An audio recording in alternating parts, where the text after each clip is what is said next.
mun a dégg nit ñi mun a accepter ñu ne ah ñii de politique publique yi buñ koy def dañ koy waxtaane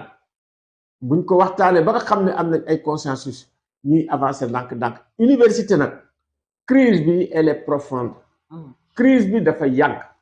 te crise bi du dangay def comme ça rek nga régler ko ndànk-ndànk lañ koy régler par consensus di waxtaan mais c'est pas la violence moo koy régler. est-ce que communication bi gouvernement bi def keroog muy bu ministre de l'enseignement supérieur ak ministre de l'intérieur convaincre na la yow. de convaincre ñu parce que en réalité ñoom li ñi daan def la ñuy def et avec beaucoup de maladresse li ñi daan def la ñuy def avec beaucoup de maladresse. la preuve maladresse lan ngay xam. la preuve convaincre kenn xam nga par exemple boo ñëwee nga naan waaw étudiants yi dañ leen di manipuler dañ leen jox xaalis yooyu passé na. ak vidéo parce que le milieu étudiant mais biir université moo am science politique soo ñëw nga naan étudiants yi dañuy politique mais c'est de la tautologie. mais tous les partis ont leur mouvement d'étudiants à l'université. c'est-à-dire que il faut même bu fekkee ne mouvement yi am na dans toutes les universités du monde un peu moom la mais il faut que li ñuy wax intérêt général ñu xam mooy lan intérêt public moo xam mooy lan li ñëpp bokk ñin ñi fexe ba nga xam ne dañ koy jàpp mais loolu il faut ñu jàngale ko ñu xam et puis jàngale aussi li ñuy wax citoyenneté active positive dynamique nga xam ne yow da ngay liggéey pour avancer loo réew mi doo xaar lépp ci état mënul joxe lépp c'est pas possible surtout que état léegi maintenant da ngay xool Trump damay wax du ma wax sax ñun rek du yaa ngi wax ICE xam nga ICE mu ngi daan dóore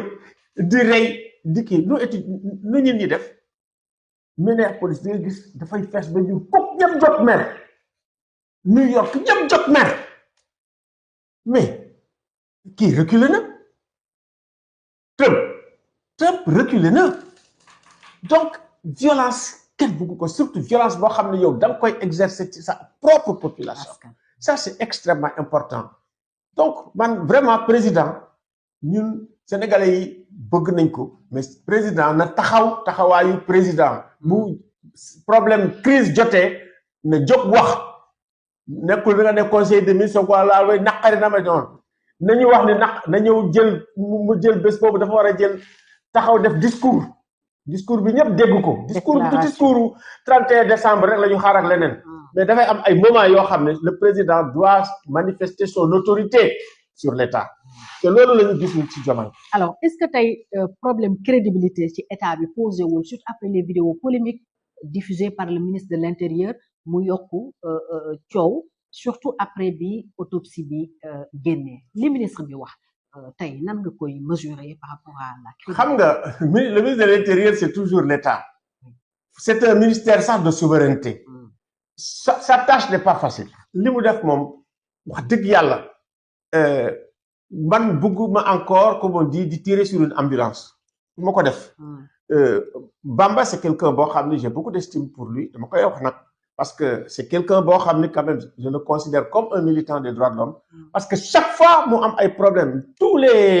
amul benn nit bu nekk opposition leader d'opposition boo xam ne Bamba défendre la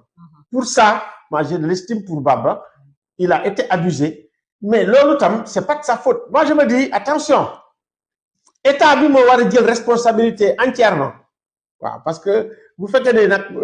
dañuy jël ni moom la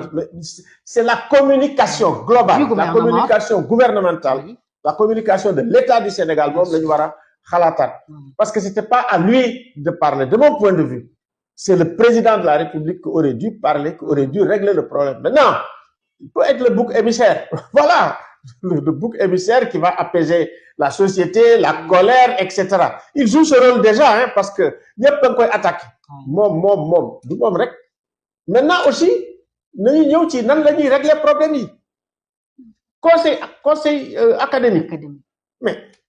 tout de même yow mënuñu nekk ci crise ngay indi beneen crise dissoudre amicale bi du yoon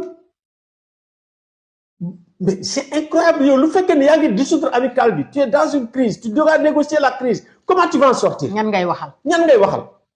c'est la question que tout le monde se pose bi ñu waxee jàpp sax état bi bàyyi université yu ci bari loolu lu baax la ñu ngi koy rafetlu mais nag seen dirigeants yi baax seen ñetti dirigeants yi jàpp nañ leen bàyyi parce que tant que bàyyiwuñu dirigeant yi itam du ñu mën a waxtaan. Donc vraiment man maa ngi ñaan président de la République mu taxaw ñu bàyyi dirigeants yi ñu apaiser situation bi ça c'est extrêmement important na ñëpp apaiser mu nekk opposition mu nekk pouvoir mu nekk société civile xel yi dellu si waat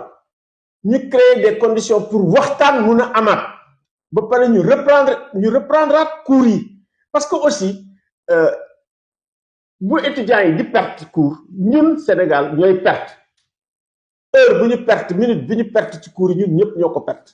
donc dañu war a am aussi université boo xam ne conseil académique bi vraiment dañu nekk ay sage quoi bu fekkee ne dafa am crise ñu seet nan lañ koy désamorcer mais duñu jël ci crise bi yokk ci crise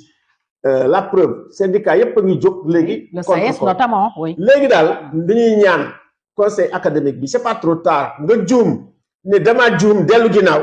kooku qualité la sax voilà nañu dellu ginnaaw lever sanction yi créer des conditions pour yoo xam ne yi vraiment waxtaan mun na am ci diggante état bi ak état bi ak étudiants yi. ba pare képp koo xam ne mën nga dimbale pour waxtaan boobu baax jëm kanam mbir yi arrêté ñu def ko. peut-être pour def ko parce que Afrikajom Center ni ma la présenté médiateur nga aussi bu ñu ràññee tàmbali nga ci dox wala yaa ngi ciy xalaat dox. man maa ngi ci dox ni may waxee nii sax maa ngi def médiation lii may waxee nii rek maa ngi def médiation ñu woo ma woowuñu ma li nga xam ne xalaat bi nga xam ne am naa ko pour jàmm dellu si dama koy wax.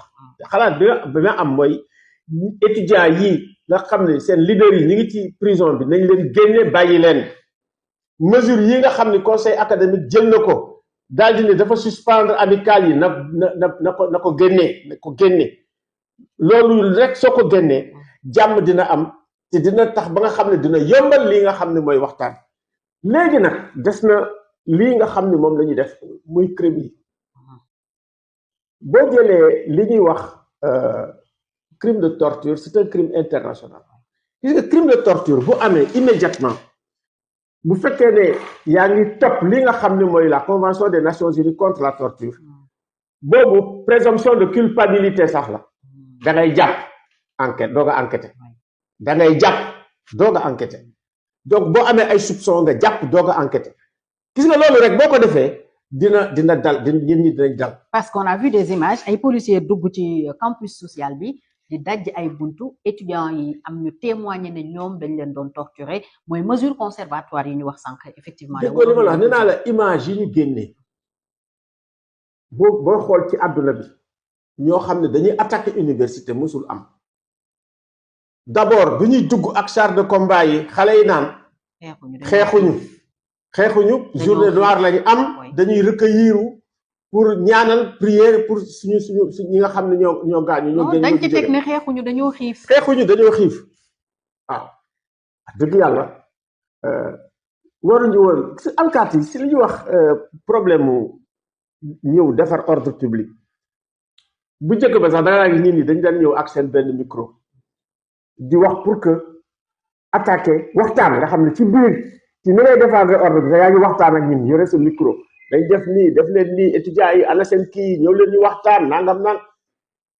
loolu la ñu war a xalaataat te xalaat boobu yaakaar naa ne dañ ko war a partager diggante étudiants yi ak ñi nga xam ne ñooy policiers yi waaw policiers yi ak étudiants yi war nañu waxtaan ba nga xam ne seen relation dootul nekk ay relation d'hostilité ay relation de guerre ay relation d'armement loolu moo war a culture boobu moo war a dañ biir université. alors malgré image yi ñu gis procureur ak résultat autopsie bi procureur Ibrahima Ndoye nee na élément yi ñu amagum mënagul firndeel ne le défunt Abdoulaye Ba ci violence la deewee comme niñ ko xalaatee dañ ko dóor ba mu ñàkk bakkanam lan ngay apprécier